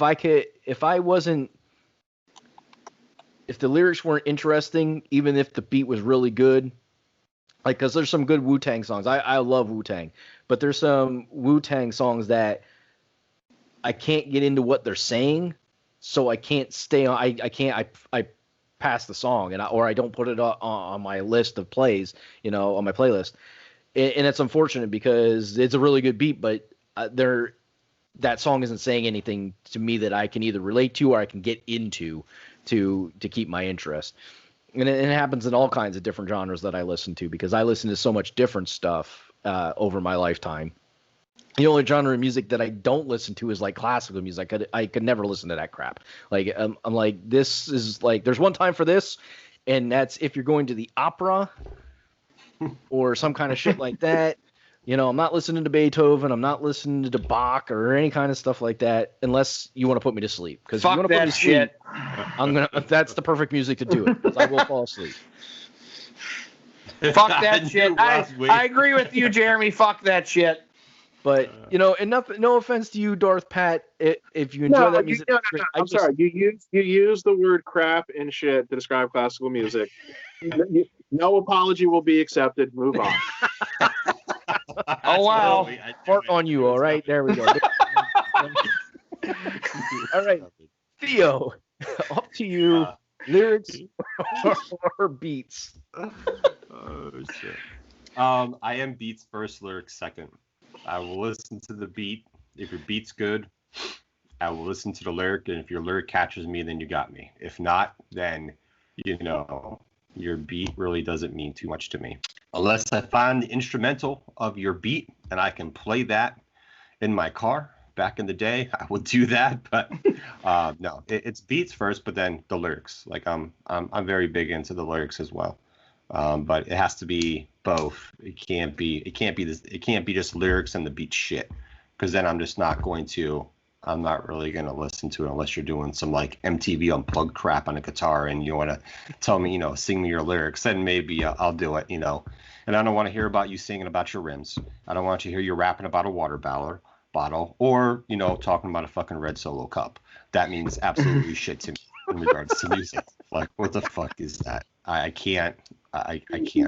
Like, what I listen to like now, like some of it, I have Sirius XM. I go to a station that plays it's Sirius XM Fly. That's my favorite station. It's all 90s hip hop, rap, R&B music for the whole 90s and up to like 2001. It's through 2005 or 6, I think. So they played the early 2000s in regards to it. I listened to that, and there's like a couple other channels, but it's that time frame where everything everybody was putting out was pretty much good shit. So yeah, it's beat first, lyrics second, but I'm really huge into the lyrics. Yeah, no, that's and it's just I know Pat was on a different level with different mindset with us in the decades, but it just kind of goes back to that, like you were just saying with the Fly on Sirius XM. There's just was so much good music. I mean, so many good bands in rock came out at that time. So many good artists in the rap game came out. So many good artists in R&B. So many good artists in country, if you were listening to country at that time. There wasn't really a genre that I can think of that didn't have good artists coming out at that point in time, that didn't do something good. Even if they were a one-hit wonder, their one-hit wonder song is still one of those songs that gets played today. It's just... it's just crazy to think. Like the Macarena. Vanilla besides Ice that Baby. that song should really not be played anywhere anymore. Get some Ice Baby going on. Yes. I mean, come on. Ice Baby, that song's still getting played. Like, come on. Like, it's just, like, and almost anybody I know that grew up at that time frame knows all the damn words to that song, too. Well, the second it comes on, I'm like, oh, sweet, my jam. I got, I'm one of those people like, oh, shit, it's my jam. Like, you know what the problem with the Macarena is that anybody who's our age heard it enough that even if we never like bought it or anything, but we just heard it enough that as soon as you mentioned it, literally all of us were hearing it playing in our head, I'm sure. That Mambo number 5. Vega. You know what's funny about that song? When that song came out, me and my friends were like, all right, what's all the girls' names in that song? All right, how many girls have we dated with the same names in that song? Like, we were like, all right, nope, haven't dated a girl named that. Oh, dated one with that name, and that name. All right, we had no competition in regards to it. It was so stupid. Unfortunately, my least favorite female name is in that song, so I tend to stay away from that song completely now. So Lisa, Trina, Angela. Hey, her name who shall not be said, is that yes, that would be it. Yeah, that one. I have a real quick funny story about Mama number 5. So my freshman year at Notre Dame was 1999-2000. There was a guy who I always referred to as my pseudo roommate because he got along with my roommate better than I did, and he didn't get along with his own roommate. So he pretty much spent all of his time in our room. And he was like an army brat, so like he had come from like a base in Germany, I think, like the school year, I guess you would say, before. And that song was already like a big hit in Germany at the time. So he like brought it with him, and he played it fucking endlessly. I remember there was one night where he came into our room like drunk, like 2 a.m. and he started blasting it when I was trying to sleep. I was ready to get out of the bed and kick his ass. But so he's written a song endlessly, which I've never heard before, and I think is a piece of shit. And I always thought the song was a piece of shit. And then like 6 months into the school year, all of a sudden the song's playing everywhere on the fucking American radio. Now it became a big hit. I think the first time I after heard it on the American radio, I think I went to him and I said, "You son of a bitch, you brought this fucking song with you." It was crazy popular. I got tired of hearing it after a while. Well, hey. I think I was tired after the first or second time. Well, yeah, that guy was the definition of a one-hit wonder. I think it's not very hard to see why. And then we had... It's really nothing to that song when you think about it. And then we have the infamous "Who Let the Dogs Out" song. Oh my god. Terrible. That was another one. Terrible. Talking about like, yeah, well, you know what's a song that's on that same level in terms of being like kind of like a one-hit wonder, the song that got played endlessly and like everybody knows what it is. Whoop, there it is. Mm-hmm. I like that song though, so yeah, so do I. I mean, that song for me was a little bit. I don't know. I'm indifferent on it. Than all those, and then obviously like it's survived by being played at sporting events for years. But yeah. It's Jock Jams, baby. I remember those CDs too. Those were Hell classic. yeah. ESPN actually did a thing a couple weeks ago where they like listed the top 10 like songs that get played at sporting events, and whoop, there it is, was on that list. Oh, not surprised. Oh yeah. And then you have the great Tootsie Roll by the 69 Boys. Make that Tootsie Roll. The Tootsie Roll. So at my first, I'll tell you guys this real quick about at my first wedding. I specifically told the DJ there were certain songs he was not allowed to play. Mm-hmm. And what? Spoil the story. No, I'm trying to spoil the story. Go ahead. I'm sorry. And thanks. I live in Ohio, so I specifically told him not to play "Who Let the Dogs Out." So all of a sudden, that song comes on because somebody requested it, and because of where I live, all these idiots associated that song with the fucking clowns. So they started barking like during the song, like the clowns fans got all excited, like because they played that song, and I'm like, this is so embarrassing. Like, look at all these idiots barking like dogs to this terrible song. They were legit barking to that song. That's fucking horrible. I had some songs that were not allowed to be played at my wedding, and because I didn't want to do the chicken dance. No. That was a song that was not allowed to play. There was one other song that I didn't want to get to play, but I didn't have a say in it, and that was by the Dashboard Lights by Meatloaf. Yeah, because my wife's family has this whole thing that they do, her dad's side of the family that they do. So there was no way I was not going to get that song played. But I do not like that song by any means. I'm like, oh my god, like really got to do that song right now. Was like, come on. When I got married the first time, that song was like hot then too, so that's why it was on the list, because I was like, there is a really high chance this song could get played. So I was trying to make sure that didn't happen. I mean, it's the funny running joke between me and Nicole now about our wedding is I still mess with her because she's always like, I'm like, yeah, everybody liked my music better than hers, and she's like, yeah, Matt, you're right. The dance floor was way more full when your music was playing than mine. So she had to concede that to me. And I was like, I did say everybody was probably a little bit drunker at that point by the time my music came on. So, but that's like the joke between us is that I was like, oh, look, my music, everybody liked my music better. And she's like, yeah, that is true. Well, I think at your wedding, the music that she enjoys is it's much more of a selective crowd, where the music you were playing was that you enjoy more is more radio, I shouldn't say more radio, but is much more enjoyed by a wider group of people. So it's just easier to get people out on the dance floor for that, because her music, if I remember correctly, was more like boy bandish, stuff like that. Yes, it was. Just, It definitely was. So that is like, my wife loved it. Like, she loved all that. She's like, oh, this is great, because she's a big boy band. As soon as it changed over, though, everything changed. Like even some of like Nicole's sister's friends were like waiting. Like Nicole even said they're waiting. And as soon as the first rap song we played was Bodak Yellow by Cardi B, and as soon as that song came on, all of a sudden here comes a bunch of people out on the dance floor. So, and I knew before the wedding, I knew that House of Pain, Jump Around, I knew everybody would be out there for that. I specifically put that on there because I knew that would draw a crowd, because it always does. Yeah, that's a party song. That's for sure. That's a wedding party song. Except for Darth Pat, everybody else was out there just about. I wasn't. Oh, you weren't, Joe? Okay. I won't go. I won't do that song unless I'm drunk. I'm not a believer in the mosh pit type. You do exert a lot of energy when that song's on. I'll tell you that right now.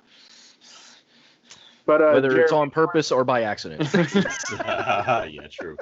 Jeremy, as far as not liking Paradise by the Dashboard Light, let me just suggest that you sleep on it.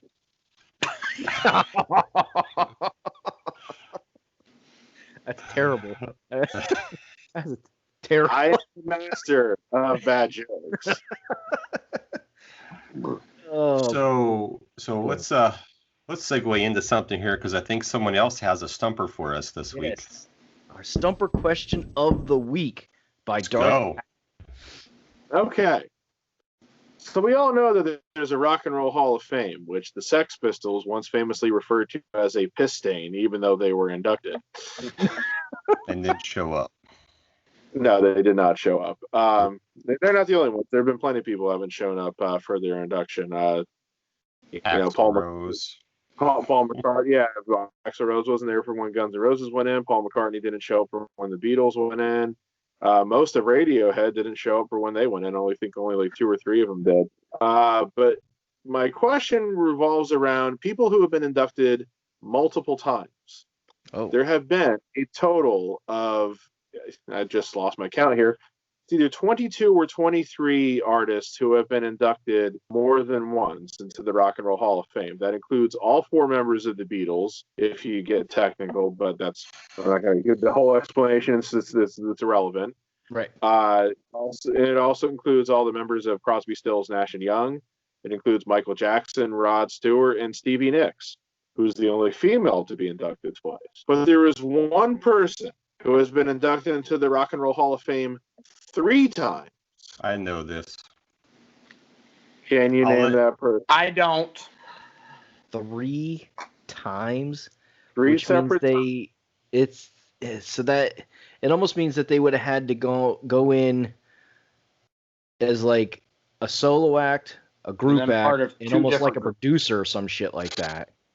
No, because the Rock and Roll Hall of Fame is pretty much strictly for. They do have like non-performer categories, but this is a performer. Okay, so they went in 3 times as a performer. Yep. Wow. Oh, Jesus. So, damn. I don't even know what categories the Rock and Roll Hall of Fame has to be able to think about that, because it's not just like there's categories in the performer sense. Like they just induct, artists. Don't think about it as the fact of what categories it is. Think about the artist itself. Sheesh. Oh man, that was. I know this because I've listened to this person as well. Okay, give me one hint that I would possibly know. They're very good on the guitar. Very good on the guitar. Okay, well. I really couldn't think of a great. Yeah, it's kind of hard. It's kind of hard with that one. It's a he. He's very good on the guitar. Yeah, I'm thinking it's probably somebody in the 70s, but I would have no idea. He did play in the 70s. Yeah, I would have no idea unless it was. Yeah, no. I was thinking of somebody from Aerosmith, though. Why can't I think of his name from Aerosmith? But I'm sure it's not him. So, yeah, I don't know. I'm bewildered by that. All right, Theo. This person was inducted back-to-back years in the 90s. In 1992, he was inducted for beating the group, am I saying it right, the Yardbirds? Is that how you say it right? Yep. In 1993, he was inducted with the group Cream. And then 2000 or 2001? 2000, he was inducted as a solo artist, and his name was Eric Clapton. Shit. Wow. When you said the Yardbirds, I know who the Yardbirds are, and I know who Cream is, but I did not put Eric Clapton in those. I completely forgot, because all I think about is his damn solo career. Yeah, but see, and the funny thing is that Clapton left the Yardbirds because he thought their sound was becoming too popish, and that's when he went. That's when he went and formed Cream with Jack Bruce and Ginger Baker. Now the funny thing is too, two of the other multiple-time inductees, Jeff Beck and Jimmy Page, are also in as members of the Yardbirds. Jeff Beck's is 2 inductions as a Yardbird, and for his solo career, Jimmy Page is in as both a member of the Yardbirds and a member of Led Zeppelin. So yeah, that's crazy. Though, if I recall correctly, the 3 of them, if they were ever in the Yardbirds at the same time, it was like very briefly, because they all basically were like the lead guitarist. And Led Zeppelin kind of came out of the Yardbirds dissolving, because like everybody else was like quitting the band, and Jimmy Page was like the only person left, and they had like a contract that they had to fulfill.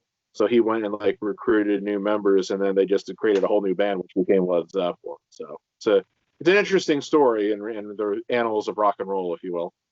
Yeah. All right. So that brings us to Mount Rushmore. Hang on. Oh, okay. Hang on. I want to tell the quick story about when I already told the story about going to a concert with you. I did go to one with Theo. We went to see Eminem and 50 Cent and Little John and the East Side Boys, and the scariest city around there, Camden, New Jersey. Nice. Yeah, it was.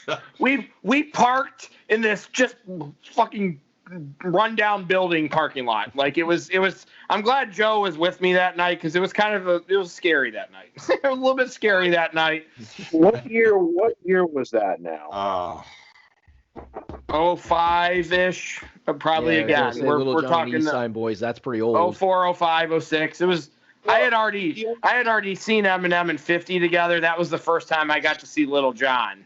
Well, the only reason I was bringing it up is because from what I understand, and this comes through my brother-in-law, because his father is a police officer. I don't know if his father was a police officer in Camden or just near Camden, but supposedly Camden's gotten a lot better over the last several years. It's not quite as scary as it used to be. Supposedly, I've never been there, so I can't. It was cool because like Eminem had D12 with him, and 50 had like all his guys. He had Banks and Yayo and stuff. So like we really got to see a really good show. Like because they all had their posses with them, and we got to see them all perform. And that was the only time I ever got to see Little John. But that's the one time I went to a concert with Theo, and it was a good time. So Sakamoto went with us too. So yeah, there was so much pot at that goddamn concert. It was great. I didn't even have to ask any for anything. I could just sit there and inhale all this shit in and get secondhand good pot smoke. Did you get the good old contact high? Oh, it's great. I loved it. All right. With that story, which is awesome, we will head into Mount Rushmore. And our Mount Rushmore today is going to be our favorite group or artist of all time. So this could be any genre of music, any time period. It does not matter. It's who your favorite is. So let Pat go first. All right, Darth Pat, you are going to start us. There's no mystery here, so let him go. I was going to say, if you're listening to anything I said throughout this podcast, I'm pretty sure you know the Beatles. I mean, the only other thing I just want to say about it is, I really didn't like the Beatles when I was a little kid. Kind of like what AJ was saying about liking or not liking what it is that your parents listen to. There was the one radio station out here, 99.9, which was once upon a time called Hot 99.9. They played that shit was great. They played all the current stuff, and then all of a sudden they went oldies, as they called it. So they started basically playing all the 60s music, and so that became my parents' go-to station. And I just resented a lot of it at the time, and I was listening to my own stuff, which was Pearl Jam and stuff. I remember when I bought Pearl Jam. Classical music, apparently. No, that's another story. Like, I remember telling my dad when I first bought Pearl Jam's 10 on cassette, I told him that they said fuck on the album 3 times, and he's like, well, that's 3 times too many.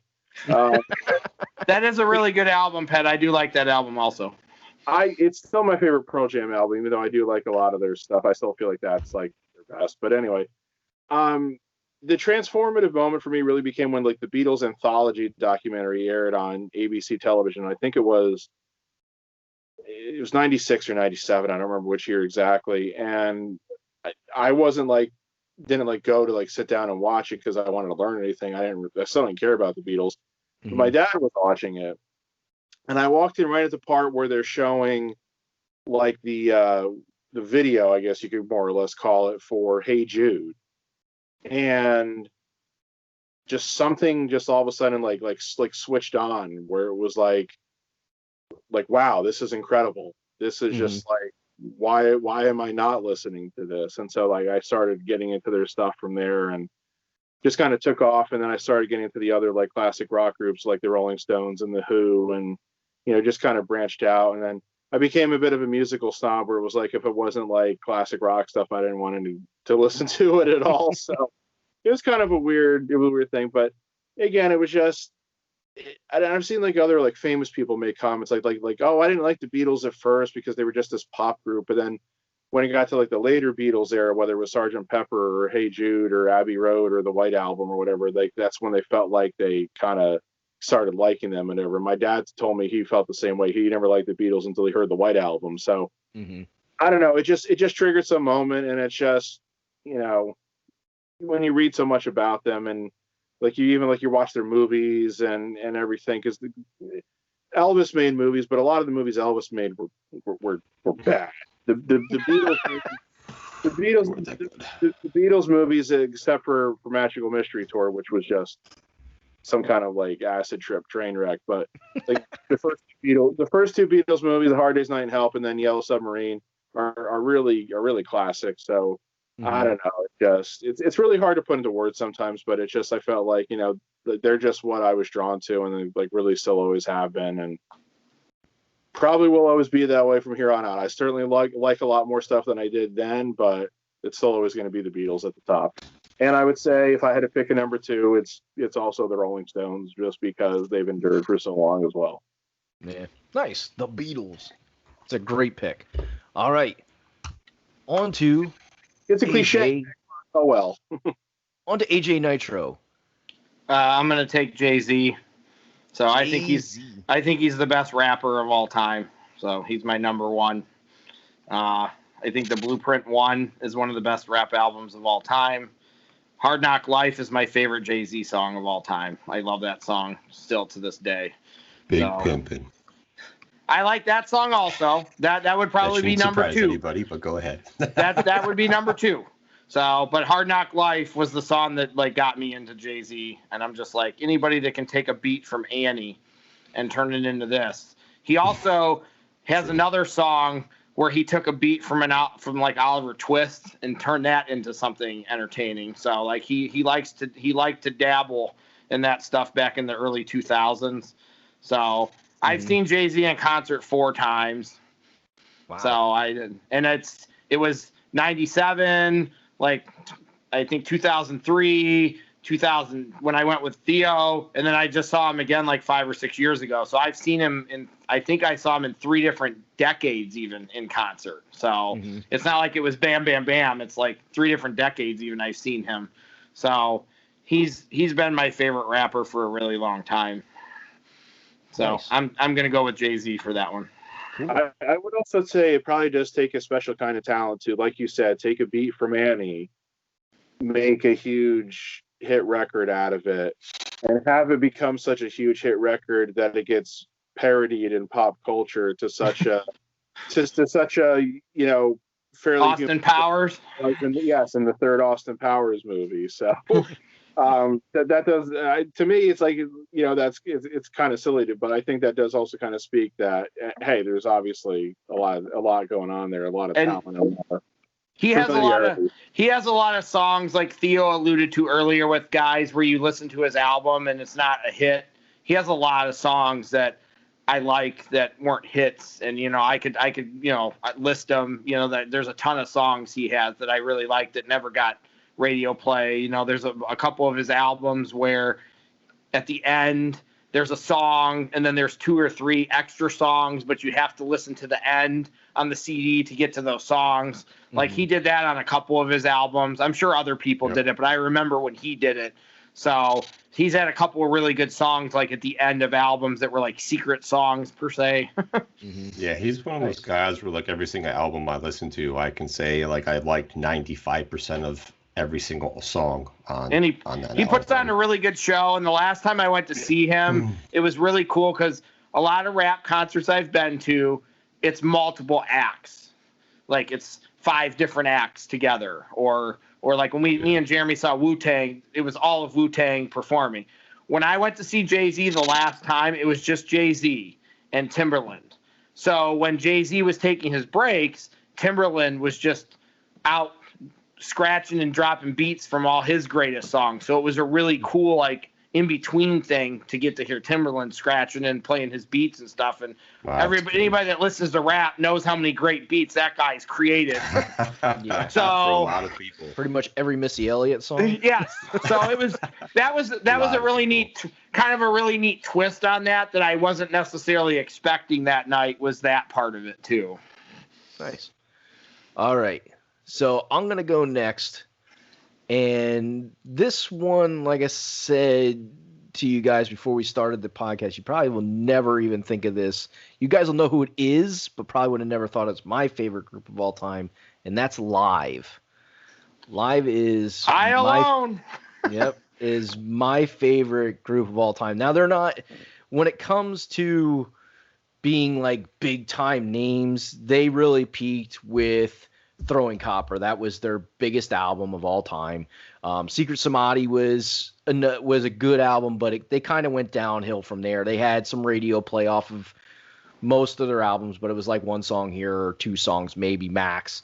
But there's not an album that I listen to, and I'm going back to Mental Jewelry, which was before Throwing Copper came out. That was officially their first album, was Mental Jewelry. Most of their albums I can listen to at least 3/4 of their songs, if not more, depending on the album. Like they're homegrown. Like it almost seems like a homer throw out there, like for sports teams, but they were out of Lancaster area in Pennsylvania.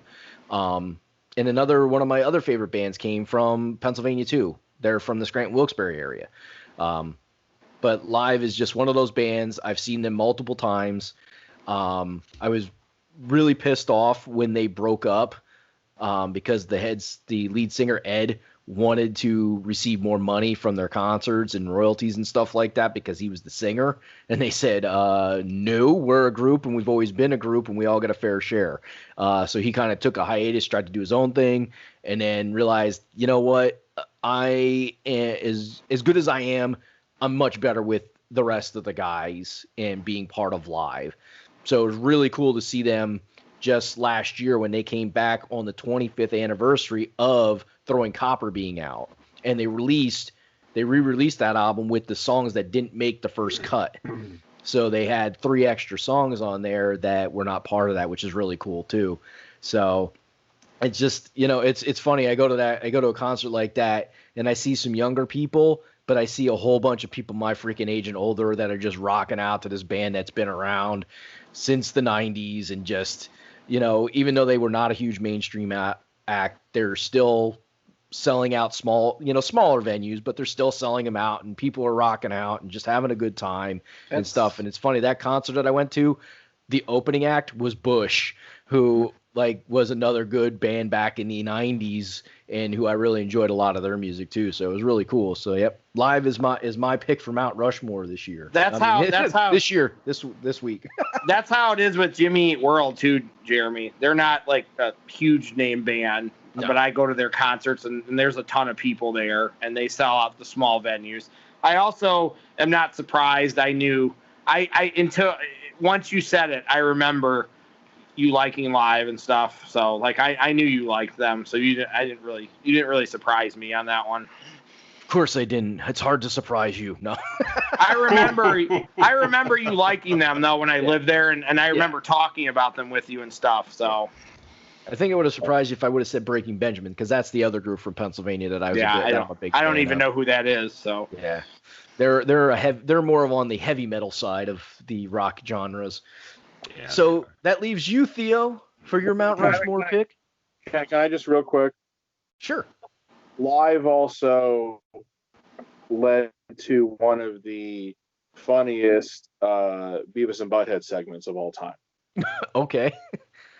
Well, you could probably find it on YouTube. It gets taken down and put back up a lot, but it's when they're watching the video for I Alone. Oh. There's a lot of pretty hilarious stuff in there. Like if I ever need like a good like quick laugh, I'll like bring up YouTube and I'll go look for it because it just makes me laugh every single time. So I will have to find that clip because I don't care if they make fun of them. I always enjoy a good comedy, so I'll have to find that clip.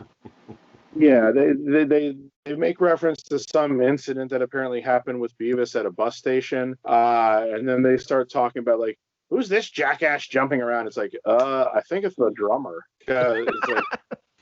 It's like, where are your drums? You know, so it's definitely worth watching. It's funny. When my brother Ned he would get drunk and act like an idiot to that song. He would just run around and just act crazy. I played that one at my first wedding just to see him get drunk and act like a complete idiot. And he did. He delivered in full.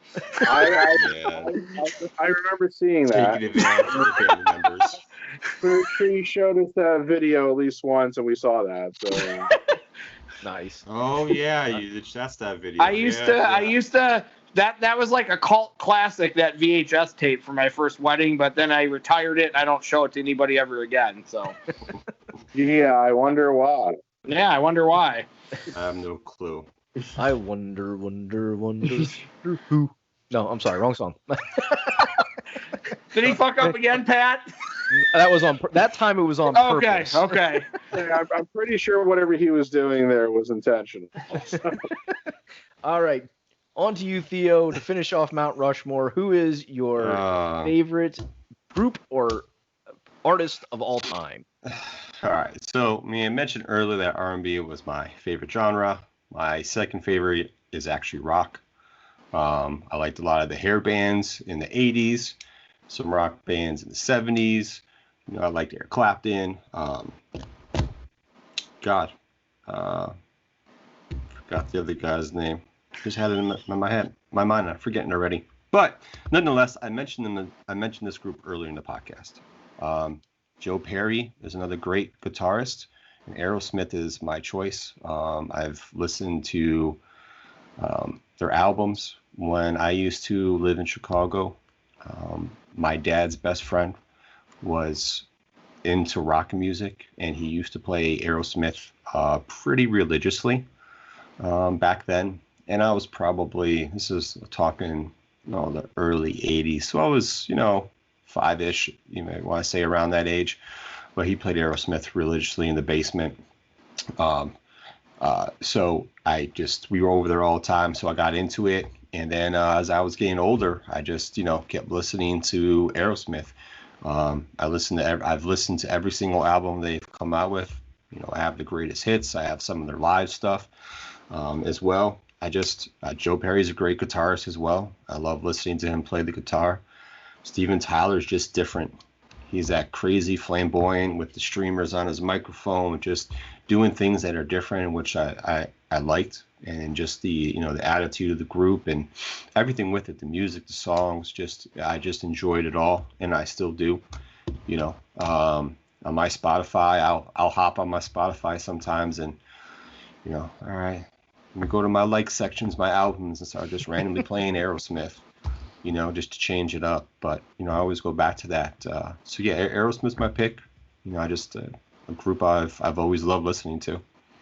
Nice. The long hair, and I gotta say, they kind of got me on the kick with the long hair because, growing up, my parents always made me have, cut my hair a certain way, always have short hair. And then, I was listening to Aerosmith when I graduated high school, and I was like, you know what, fuck this, I'm growing my hair out. And I grew my hair out. I had long hair for 20 years. So, yeah, all because of them. I was like, fuck it, I'm growing my hair out and see what happens.